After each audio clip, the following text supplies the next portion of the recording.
میرا نام مختار ہے اور میں سندھ کا رہنے والا ہوں۔ حاجی سلیم کی رہائش میرے علاقے سے تھوڑی دور تھی۔ وہ بہت ہی نیک اور اللہ والے انسان تھے۔ غریب لوگوں کی کھلے دل سے خدمت کیا کرتے تھے۔ کوئی سوالی بھی ان کے گھر سے خالی ہاتھ نہیں جاتا تھا۔ وہ ہر سال ماہ رمضان میں کروڑوں روپے کی زکوٰۃ دیا کرتے تھے۔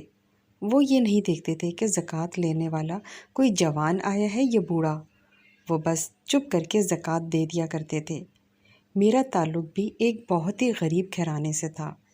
میں اور میرے دوست ہر سال کی طرح اس سال بھی حاجی سلیم کے گھر زکوٰۃ لینے پہنچ گئے تھے۔ ہم نے سوچا کہ زکوٰۃ بھی لے لیں گے اور وہیں بیٹھ کر روزہ بھی افطار کر لیں گے، کیونکہ حاجی صاحب روز افطاری بھی کرواتے تھے۔ ہم زکوٰۃ لینے کے بعد دسترخوان پر بیٹھ گئے تھے، کیونکہ افطاری کا وقت ہونے والا تھا۔ پچھلے سال بھی ہم نے ساری افطاریاں یہیں کی تھیں، لیکن جیسے ہی ہم لوگ افطاری پر بیٹھے، ہم نے جو اعلان سنا تھا اسے سن کر ہم سب کے رونگٹے کھڑے ہو گئے تھے۔ آج حاجی سلیم اپنی آخری افطاری کرنے کے بعد اللہ کو پیارے ہو گئے تھے۔ یہ کیسے ممکن تھا؟ حاجی صاحب کی عمر تو محض 50 سال تھی۔ یہ سن کر ہمیں بہت افسوس ہوا تھا۔ سب لوگ افطاری چھوڑ کر ان کا ماتم کرنے لگے۔ کسی نے سوچا بھی نہیں تھا کہ اتنے مہربان اور شفیق انسان اس دنیا سے اتنی جلدی چلے جائیں گے۔ سب کی نظر میں حاجی سلیم انسان نہیں بلکہ ایک فرشتہ تھے۔ انہوں نے بہت سے غریب لوگوں کی مدد بھی کی تھی۔ کچھ غریبوں کی بیٹیوں کو سارا جہیز اور شادی کے خرچے بھی دیے تھے۔ اب ان کا یوں چلے جانا ہمارے لیے بڑے دکھ کی بات تھی، پر ہم یہ نہیں جانتے تھے کہ حاجی سلیم کی موت ان کے لیے ایک بہت بڑی بدنامی کا باعث بننے والی ہے، کیونکہ زندگی بھر تو حاجی صاحب نے نیک نامی میں گزاری تھی، پر یہ کوئی نہیں جانتا تھا کہ ان کی موت پر یہ سب تماشا ہوگا۔ خیر، مجھے میرا دوست فرقان کہنے لگا ہمیں بھی حاجی صاحب کے جنازے میں شریک ہونا چاہیے اور جا کر کفن دفن کے انتظامات بھی دیکھنے چاہیے، کیونکہ ہم لوگ تو انہیں جانتے بھی تھے اور ہم ان کے قریبی لوگوں میں آتے جاتے تھے۔ پھر میں نے اور فرقان نے سوچا بھی نہیں تھا کہ حاجی سلیم کا جنازہ اس طرح سے ہوگا۔ ہم لوگ جب ان کے گھر گئے تو یہ دیکھ کر حیران ہو گئے کہ وہاں پر تو کوئی بھی نہیں تھا۔ ان کا گھر خالی پڑا ہوا تھا۔ گھر میں بس ایک نوکرانی تھی۔ ہم نے اس سے پوچھا کہ حاجی صاحب کے گھر والے کہاں ہیں؟ اس نازک موقع پر تو انہیں یہاں ہونا چاہیے تھا۔ نوکرانی نے ہم سے کوئی بات نہیں کی۔ اس کی آنکھوں میں بے پناہ آنسو تھے، گلہ اور شکوہ بھی تھا۔ ہمیں سمجھ نہیں آئی کہ نوکرانی کے رونے کا کیا سبب بنتا ہے۔ اسے دیکھ کر ایسے لگ رہا تھا جیسے وہ حاجی صاحب سے کوئی شکایت کر رہی ہو۔ ان کے گھر والے بھی وہاں نہیں تھے اور میں فرقان سوچنے لگی اب کیا کریں۔ بہرحال ہم لوگوں نے ان کے رشتہ داروں کو اطلاع کر دی تھی، مگر وہ لوگ دوسرے شہر گئے ہوئے تھے۔ 300-400 کلومیٹر کا سفر تھا۔ اتنے لمبے وقت کے لیے ہم انہیں یوں نہیں چھوڑ سکتے تھے۔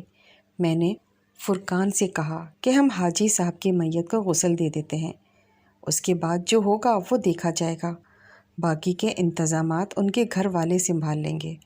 فرقان کہنے لگا تم صحیح کہہ رہے ہو، کم از کم حاجی صاحب کے غسل کا انتظام ہمیں کرنا چاہیے، ہمیں جلد بندوبست کرنا چاہیے۔ جبکہ میں حاجی صاحب کو غسل کے لیے تیار کرنے لگا، مگر جیسے ہی میں نے ان کی آستین سے کپڑا ہٹایا تو میرے تو قدم سے زمین ہی نکل گئی۔ میری آنکھوں کے سامنے اندھیرا چھا گیا۔ میں سوچ بھی نہیں سکتا تھا کہ حاجی صاحب کی موت ایسے واقع ہو جائے گی، مگر ہم کیا کر سکتے تھے؟ یہ بھی ایک قدرتی عمل تھا۔ جب فرقان آیا یہ بات میں نے اسے بتا دی کہ حاجی صاحب کی موت اس طریقے سے ہوئی ہے۔ میری بات سن کر وہ کانوں کو ہاتھ لگانے لگا، بولا کہ ایسا ممکن نہیں ہے، لیکن ہماری آنکھوں کے سامنے ایک چیز ہے تو ہم اس پر کیسے یقین نہ کرتے؟ بہرحال ہمارا تو یہ فرض بنتا ہے کہ ہم حاجی صاحب کے بارے میں کسی سے کوئی بات نہ کریں، ان کی عزت بنی رہے، ان کے عیبوں پر پردہ پڑا رہے تو یہی بہتر ہے۔ میں نے فرقان سے کہا کہ چلو ٹھیک ہے، لیکن ہم ان کے کفن دفن کا انتظام کر دیں گے تو یہ بات کسی کو پتہ نہیں چلے گی۔ اور یہ بات ان کے گھر والوں سے بھی چھپ جائے گی، کیونکہ اگر یہ بات ان کے گھر والوں کو بھی پتہ چل جائے گی تو حاجی صاحب اپنے گھر والوں کی نظر میں بھی شاید گر جائیں گے۔ اگر وہ کوئی عام انسان ہوتا تو ہم یہ بات سب کو بتا دیتے، لیکن انہوں نے ہر ماہ رمضان میں دل کھول کر زکوٰۃ دی اور ہزاروں لوگوں کو افطاریاں کروائی ہیں، پھر ان کے ساتھ مرنے کے بعد یہ سب ہو۔ بڑی حیرانگی کی بات ہے، کیا حاجی سلیم سے کوئی گناہ ہوا ہے؟ فرقان مجھ سے پوچھنے لگا، کیونکہ میں بھی حیران تھا۔ مجھے تو خود کچھ سمجھ نہیں آ رہا تھا کہ جو ہم نے دیکھا وہ سچ بھی ہے یا نہیں، کیونکہ اگر آپ بھی حاجی صاحب کو اپنے سامنے دیکھتے تو یقین نہ کر پاتے کہ کوئی اتنا نیک اور فرشتہ صفت بھی ہو سکتا ہے۔ فرقان کہنے لگا کہ ہمیں اس کام والی عورت کو جانے نہیں دینا چاہیے تھا، ہمیں اس سے پوچھنا چاہیے تھا کہ اس کی آنکھوں میں بے پناہ آنسو کیوں تھے، آخر کوئی تو وجہ ہوگی۔ خیر میں اور فرقان اتنی ساری باتیں کر تو رہے تھے، مگر ہمارے پاس وقت بہت کم تھا۔ تھوڑی ہی دیر میں حاجی صاحب کے رشتہ دار آ گئے۔ ہم نے حاجی صاحب کو کفن بھی پہنا دیا تھا۔ وہ لوگ اس بات پر شرمندہ ہونے لگے، کہنے لگے یہ سب ہمارا فرض تھا جو آپ نے کیا، آپ دونوں کا بہت بہت شکریہ۔ ہمارا مقصد حاجی صاحب کے عیبوں پر پردہ ڈالنا تھا۔ خیر جب حاجی صاحب کا جنازہ اٹھانے کا وقت آیا تو ایک عجیب سا منظر تھا، کیونکہ جو بھی ان کے میت کو ہاتھ لگاتا اس کا ہاتھ جل جاتا تھا۔ یہ ایک بڑا خوفناک منظر تھا۔ اب ہم انہیں یوں تو نہیں چھوڑ سکتے تھے۔ ہم سب نے ہاتھوں پر کپڑے باندھے اور بڑی مشکل سے انہیں قبرستان تک لے گئے تھے، اور پھر جب قبر بنانے والے کو اس کی مزدوری 3000 دینے کا وقت آیا تو میں یہ دیکھ کر حیران رہ گیا کہ ان کے کسی رشتہ دار کے پاس 3000 روپے بھی نہیں تھے، اور حاجی صاحب کے گھر میں غربت کے ڈیرے تھے۔ وہ جس طرح لوگوں کو کھلے دل خدمت کرتے تھے، پتہ نہیں وہ پیسہ کہاں سے آتا تھا، کیونکہ نہ صرف یہ کہ حاجی صاحب کے گھر میں غربت نے ڈیرے ڈالے ہوئے تھے، بلکہ ان کے رشتہ دار بھی ان سے ناراض تھے۔ بیوی بچے بھی ان کے ساتھ نہیں رہتے تھے۔ اس کی وجہ ان کی مزاج کی وہ فقیری تھی جس نے ان سب کو تنگ کر رکھا تھا۔ حاجی صاحب لوگوں کو کھلانے اور نیکی کے کام کرنے پر یقین رکھتے تھے۔ اس کے علاوہ وہ گھر میں نہ پیسہ دیتے تھے اور نہ ہی کسی کو عیاشی کرواتے تھے، بس وہ خدمت خلق کا کام کرتے تھے۔ اسی وجہ سے حاجی صاحب کے خاندان والے ان سے سخت خفا تھے۔ پر اب جب حاجی صاحب اس دنیا میں ہی نہیں رہے تو وہ بیچارے بہت پریشان ہوئے تھے۔ خاص کر حاجی صاحب کی بیوی تو پچھتا رہی تھی کہ اس نے اپنے شوہر کے ساتھ بدسلوکی کی۔ حاجی صاحب کو دفنائے جانے کا بندوبست کر لیا گیا تھا، مگر جیسے ہی حاجی صاحب کو قبر میں دفنایا گیا تب ایک شور سا اٹھا تھا جس نے پورے علاقے کو اپنی لپیٹ میں لے لیا، کیونکہ آس پاس نہ صرف قبر میں بلکہ ہر طرف تیز آگ بھڑک اٹھی تھی۔ آگ اچانک سے بھڑک اٹھی تھی اور اتنی تیز تھی کہ ہمارے وجود بھی جلنے لگے تھے۔ ہمیں سمجھ نہیں آ رہی تھی کہ اتنی ساری آگ ایک دم کہاں سے بھڑک اٹھی ہے، جبکہ آس پاس تو کوئی درخت بھی نہیں تھے، حتیٰ کہ مٹی سے بھی آگ نکل رہی تھی۔ اتنی زیادہ تپش اور گرمائش دیکھ کر سب لوگ استغفر اللہ کا ورد کرتے ہوئے وہاں سے پیچھے ہٹنے لگے۔ آگ اس قدر تیز تھی کہ ہم میں سے کوئی حاجی صاحب کی لاش کو بھی نہیں اٹھا سکا۔ ان کی میت قبر میں ہی پڑی رہ گئی اور آگ نے ہر چیز کو اپنی لپیٹ میں لے لیا، حتیٰ کہ حاجی صاحب کے کفن کو بھی آگ نے پکڑ لیا۔ جب ایسا ہونے لگا تو مجھ سے رہا نہیں گیا، میں نے فائر بریگیڈ والوں کو بھی کال کر دی اور لوگوں سے کہا کہ ٹھنڈی مٹی لے کر اس قبر پر ڈالیں تاکہ کم از کم لاش کی بے حرمتی نہ ہو۔ سب لوگ مجھے کوسنے لگے، بولے تم کوشش کرو گے تو تمہارے ساتھ بھی بہت برا ہوگا، کیونکہ یہ اللہ کی طرف سے ہے، ضرور اس حاجی صاحب نے کوئی گناہ کیا ہوگا، باہر سے اتنا نیک بنا پھرتا تھا، ہر کوئی اس کی نیک نامی کے گن گاتا تھا، لیکن دیکھو کہ قبر پر کیا ہوا ہے، ورنہ تو ایسا ممکن ہی نہیں ایک شخص کی قبر پر یوں آگ بھڑک اٹھے۔ مطلب تو یہی ہے کہ حاجی صاحب نیک بننے کی اداکاری کرتے تھے۔ جنازے میں آئے ایک شخص نے جب یہ بات کہی تو مجھے اس پر افسوس ہونے لگا۔ میں سوچ بھی نہیں سکتا تھا کہ لوگوں کے چہرے اتنی جلدی بدل سکتے ہیں۔ کم از کم لوگوں کو ایک شخص کے جنازے پر ایسی باتیں کرنے سے گریز کرنا چاہیے۔ میں نے کہا، ہو سکتا ہے یہ سب کچھ اتفاق سے ہوا ہو، آپ کو ایسی باتیں نہیں کرنی چاہیے۔ اس آدمی نے مجھے بھی کہا کہ تم ان معاملوں میں نہ پڑو، اور پھر وہ آدمی وہاں سے چلا گیا۔ باقی لوگ بھی ایسے ہی تھے، سو باتیں کرنے لگے، کہنے لگے ہم نے تو ایسا پہلی بار ہوتے دیکھا ہے، ضرور حاجی صاحب نے کوئی بہت بڑا گناہ کیا ہوگا۔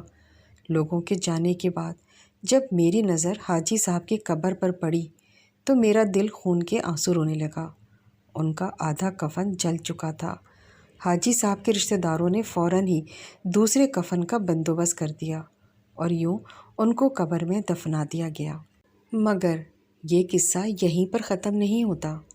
اگلے دن جب میں فرقان اور باقی لوگ مسجد میں نماز پڑھنے گئے تو لوگوں کی زبان پر ایک ہی ذکر تھا کہ حاجی صاحب سے ایسا کیا گناہ ہو گیا جو مرتے ہی ان کی قبر پر آگ لگ گئی۔ نماز کے بعد جب سب لوگ مسجد سے باہر نکلے تو تیز بھڑکتی آگ نے ان کا استقبال کیا۔ قبرستان سامنے ہی تھا۔ آج پھر حاجی صاحب کی قبر پر آگ لگی ہوئی تھی۔ اس بات پر سب کے منہ کھلے کے کھلے رہ گئے۔ کوئی سوچ بھی نہیں سکتا تھا کہ یہ اتفاق دوبارہ ہو جائے گا۔ ہم سب بھی بہت پریشان ہو گئے تھے۔ یہ بات بڑی حیران کن تھی، لیکن فی الحال یہ سوچنے کا وقت نہیں تھا، کیونکہ آگ آس پاس بھی لگ چکی تھی، اور اگر یہ نہیں رکتی تو پھر مسجد تک بھی پہنچ سکتی تھی۔ سبھی کو اس بات کی فکر تھی۔ ایک آدمی تو غصے میں کہنے لگا، حاجی سلیم نے اتنا فائدہ نہیں دیا جتنا نقصان کر دیا ہے۔ لگتا ہے ان کی قبر کو یہاں سے اکھاڑ کر کسی دوسری جگہ منتقل کرنا پڑے گا، ورنہ تو روزانہ یہاں آگ ہی لگتی رہے گی۔ تب ہم لوگ کیا کریں گے؟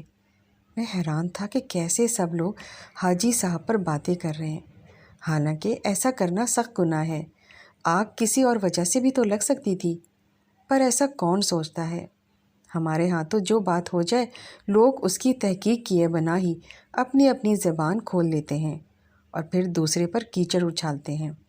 میں بھی خاموش ہو گیا تھا، پر میں نے ایک بات دل میں ٹھان لی تھی کہ میں آج کی آگ بجھانے کے بعد کل یہاں پہرا دوں گا۔ مجھے شک تھا یہ آگ خود بخود نہیں لگتی بلکہ لگائی جاتی ہے۔ اس آگ کے پیچھے کسی اور انسان کا ہاتھ ہے، پر وہ انسان ایسا کیوں کرے گا؟ وہ کیا چاہتا ہے؟ اور پھر حاجی صاحب کی آستین والی بات جو میں نے کسی کو نہیں بتائی تھی، سب سے چھپائی تھی، اب مجھے بے چین کر رہی تھی۔ میں یہ بات کسی کو بتاتا تو نہیں چاہتا تھا، پر میرے دل میں طرح طرح کے سوال جواب آ رہے تھے۔ اب مجھے حاجی صاحب پر شک ہونے لگا تھا، پر میرا شک مختلف نوعیت کا تھا۔ آج آگ بجھانے کے بعد میں نے فرقان سے بھی یہی کہا کہ کل ہم یہاں قبرستان میں ہی چھپ جائیں گے، دیکھیں گے کہ یہ آگ کیسے لگتی ہے اور کب بھڑکتی ہے اور یہ کیوں ہوتا ہے۔ فرقان کہنے لگا کہ پہلے تو میں بھی حاجی صاحب کو بہت نیک سمجھتا تھا، پر اب مجھے لگتا ہے کہ لوگ ٹھیک ہی کہتے ہیں۔ دیکھو، کیا کبھی تم نے سوچا کہ حاجی صاحب اتنے پیسے کہاں سے لاتے تھے؟ ہزاروں لوگوں کو زکوٰۃ دیتے تھے اور پھر افطاری کا بندوبست کرتے تھے، اور وہ بھی کوئی عام افطاری نہیں، شادی کے کھانوں جیسی افطاری کرواتے تھے۔ اگر وہ امیر نہیں تھے تو اتنا پیسہ کہاں سے آتا تھا؟ کبھی کسی نے حاجی سلیم سے یہ بات تو نہیں پوچھی تھی۔ اب تم خود سوچو، پیسہ حلال ہے یا حرام کا، یہ بھی کسی کو نہیں پتہ۔ فرقان کے دل میں بہت سارے شک جنم لے رہے تھے۔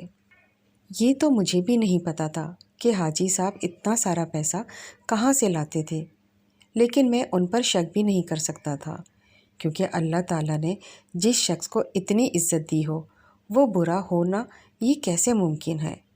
اسی لیے مجھے یقین تھا یہ کسی نہ کسی کی سازش ہے۔ لیکن سازش کیوں ہے؟ حاجی سلیم سے نفرت کون کر سکتا ہے؟ وہ تو ایک فرشتہ صرف انسان تھا، اور ہر شخص اس پر اعتبار کرتا تھا۔ اس کے باوجود بھی فرقان میرے ساتھ نہیں آ رہا تھا۔ میں نے سوچا اب میں اکیلا ہی جاؤں گا اور قبرستان میں پہرا دوں گا۔ اگلے دن فجر کی نماز سے ذرا پہلے 3 بجے کے قریب میں جا کر قبرستان میں چھپ گیا۔ میں ایک درخت کے پیچھے چھپا تھا، مگر اس دن ایسا کچھ بھی نہیں ہوا، نہ ہی وہاں آگ لگی اور نہ ہی کوئی اور معاملہ ہوا۔ میں نے سوچا کہ شاید 1-2 دن کی بات تھی۔ واقعی یہ سب قدرت کا کھیل تھا۔ میں خاموشی سے گھر آ گیا۔ اس دن آگ نہیں لگی، لوگ بھی اس بات کو بھولنے لگے، مگر 2 دن ہی گزرے تھے کہ مجھے حیرت میں ڈال دیا تھا۔ میں نے سوچا کہ میں جا کر قبر کا غور سے جائزہ لوں گا۔ پھر قبرستان میں پورا گھومنے پھرنے کے بعد مجھے معلوم ہوا کہ یہاں کوئی آتا ضرور ہے۔ میں نے دیکھا ایک جانور کے پاؤں کے نشان تھے۔ جانور تقریباً ہاتھی جتنا ہوگا، اور اتنے بڑے بڑے پاؤں کے نشان دیکھ کر میرے تو رونگٹے کھڑے ہو گئے تھے۔ اب تو مجھے بھی اس بات پر یقین ہو چلا تھا کہ حاجی صاحب واقعی میں گناہ گار تھے۔ پر یہ جانور کس قسم کا تھا جو اس قبر پر آتا تھا؟ اس کے پیچھے کوئی تو وجہ ہوگی۔ مجھے اب روزانہ قبرستان بیٹھنا تھا۔ میں نے دل میں تہیہ کر لیا کہ آگ لگے نہ لگے پر میں یہاں ضرور بیٹھوں گا۔ لیکن اتنا سارا وقت میں کہاں سے لاتا؟ پر میرے دماغ میں خیال آیا کہ میں کیمرہ لے آتا ہوں۔ کیمرے کا کنیکشن اپنے فون پر بھی رکھوں گا اور دیکھتا رہوں گا کہ قبرستان میں کیا ہو رہا ہے۔ جیسے ہی کوئی مشکوک حرکت ہوگی میں اپنے گھر سے یہاں آ جاؤں گا اور دیکھ لوں گا کہ کون ایسا کرتا ہے۔ کیمرہ لگانے کا کام میں نے خفیہ طریقے سے کرنا چاہا تھا، کیونکہ میں نہیں چاہتا تھا کہ علاقے کے لوگوں کو اس کی خبر بھی ہو۔ میں نے بڑی ہی رازداری سے یہ کام کر لیا۔ کیمرہ لگانے کے بعد میں سکون سے اپنے گھر لوٹ گیا۔ اگلے ہی دن 3 بجے مجھے کیمرے میں حرکت محسوس ہوئی۔ جب میں نے اسکرین پر دیکھا تو میری جان نکل گئی، کیونکہ مجھے جانور کے قدم تو ویسے ہی نظر آ رہے تھے، پر اگلا منظر دیکھنے کے بعد میرے تو رونگٹے کھڑے ہو گئے تھے۔ یہ پاؤں کے نشان کسی جانور کے نہیں تھے، بلکہ ایک انسان نے ایسے جوتے پہن رکھے تھے جن سے یہ نشان بنتے تھے۔ لیکن وہ ایسا کیوں کر رہا تھا؟ میں نے پھر سے نظر دوڑائی تو میری نظر ایک آدمی پر پڑی جو کہ قبرستان میں گھوم رہا تھا۔ اسے دیکھ کر یقین مانے میرا اپنا کلیجہ پھٹ گیا۔ اس کے لمبے لمبے بال تھے اور بال جیسے کھچڑی بنے ہوئے تھے۔ اس کا حلیہ بہت ہی برا تھا۔ جب میں نے اسے دیکھا تو میں بڑا پریشان ہو گیا، پر میں نے دل میں ارادہ کر لیا تھا کہ میں اس آدمی تک پہنچ کر رہوں گا، اگرچہ یہ مجھے حلیے سے بہت ہی خطرناک دکھ رہا تھا۔ پر میں نے ڈرنے والوں میں سے نہیں تھا۔ میں نے فرقان کو بھی یہ بات بتا دی۔ ابھی وہ آدمی قبرستان میں ہی تھا۔ ہم لوگ 2 منٹ کے اندر اندر قبرستان میں پہنچ گئے تھے۔ پھر ہم نے اس آدمی کو پکڑ لیا، پر اس کے چہرے پر نظر پڑتے ہی ہم سب کی تو جان نکل گئی تھی۔ وہ کوئی اور نہیں، وہ تو ایک تنظیم کا سربراہ تھا۔ اس کی تنظیم کو ہم سبھی جانتے تھے۔ یہ انسان بھی خدمت خلق کا کام کرتا تھا، پر ہم نے کبھی اسے کوئی چندہ وغیرہ اکٹھا کرتے نہیں دیکھا تھا، بلکہ وہ بہت ہی کم لوگوں میں آتا تھا۔ میں نے اس کی کوئی خاص اچھی شہرت بھی نہیں سنی تھی۔ اسے یہاں دیکھ کر میں نے اس سے پوچھا، قبرستان میں آگ تم ہی بھڑکاتے ہو نا؟ وہ کہنے لگا، میں ایسا نہیں کرتا، تم لوگ مجھ سے یہ باتیں مت پوچھو اور مجھے جانے دو۔ لیکن ہم اس کی دھمکیوں میں آنے والے نہیں تھے۔ ہم نے اسے کہا کہ ہم تمہیں پولیس اسٹیشن لے کر جائیں گے اور یہ ویڈیو دکھائیں گے جس میں تم آگ لگا رہے ہو۔ جب ہم نے اسے ویڈیو دکھائی تو وہ ہم سے معافی مانگنے لگا، کہنے لگا، تم لوگ ایسا کرو گے تو میری زندگی برباد ہو جائے گی۔ پھر ہم نے اسے ایک تھپڑ رسید کیا اور سوال کیا کہ تم ایسے کیوں کرتے تھے؟ تب وہ بولا، میں نے یہ سب حسد میں آ کر کیا ہے۔ حاجی سلیم ایک بہت ہی ایماندار انسان تھا۔ بڑے بڑے لوگ اسے زکوٰۃ کے پیسے دیتے تھے تاکہ وہ غریبوں میں بانٹ دے۔ ان امیر لوگوں کو حاجی سلیم پر پورا بھروسہ تھا، یہاں تک کہ اب وہ تو باہر کے ملک سے بھی لوگ پیسے بھیجنے لگے تھے اور ہمارے ادارے کو کوئی بھی پیسہ نہیں دیتا تھا۔ اس کی وجہ یہ تھی کہ ہم آدھے سے زیادہ پیسہ خود کھا جاتے تھے۔ میں نے بھی حاجی صاحب کو اپنے بہکاوے میں لانے کی کوشش کی، کہا کہ یہ پیسے ہم اپنے کاروبار میں بھی لگا لیتے ہیں، پر وہ نہیں مانا۔ ان کی وجہ سے ہمارے ادارے کا نام ڈوب گیا تھا۔ میرے پاس اور کوئی راستہ نہیں بچا تو میں نے حاجی صاحب کی جان لینے کی ٹھان لی، مگر میں ایسا طریقہ استعمال کرنا چاہتا تھا جس سے میں پکڑا نہ جاؤں۔ اسی لیے میں نے ان کے گھر میں کام کرنے والی عورت کو کچھ پیسے دیے اور اسے کہا، یہ تھیلی حاجی صاحب کے بستر میں رکھ دے، اس میں زہریلا سانپ تھا۔ اس نے جاتے ہی اپنا کام کر دیا۔ اس ملازمہ کو بھی اس بات کا بہت افسوس ہوا تھا، پر وہ یہ بات کسی کو بتا نہیں سکتی تھی۔ حاجی صاحب سانپ کے ڈسنے کی وجہ سے فوت ہو گئے تھے اور ان کا جسم نیلا اسی وجہ سے ہوا تھا۔ اب میں لوگوں کے دلوں میں حاجی صاحب کے لیے نفرت پیدا کرنا چاہتا تھا، اسی لیے میں چھپ کر یہاں آتا اور حاجی صاحب کی قبر پر تیل پھینک کر آگ لگا دیتا تھا۔ یہ سننے کے بعد میں نے اپنا سر پکڑ لیا۔ میں سوچ بھی نہیں سکتا تھا کہ کوئی انسان حسد میں اتنا آگے بھی جا سکتا ہے جو کسی کو مرنے کے بعد بھی نہ بخشے۔ ہم نے اسے پولیس کے حوالے کر دیا تھا۔ واقعی حسد بہت بری بلا ہے، یہ انسان کو جلا کر راکھ کر دیتی ہے۔ اللہ تعالیٰ ہم سب کو حسد کرنے والوں سے محفوظ رکھے، آمین۔ امید کرتی ہوں آپ کو میری آج کی یہ سچی کہانی پسند آئی ہوگی۔ ویڈیو کو لائک اور شیئر کر دیں۔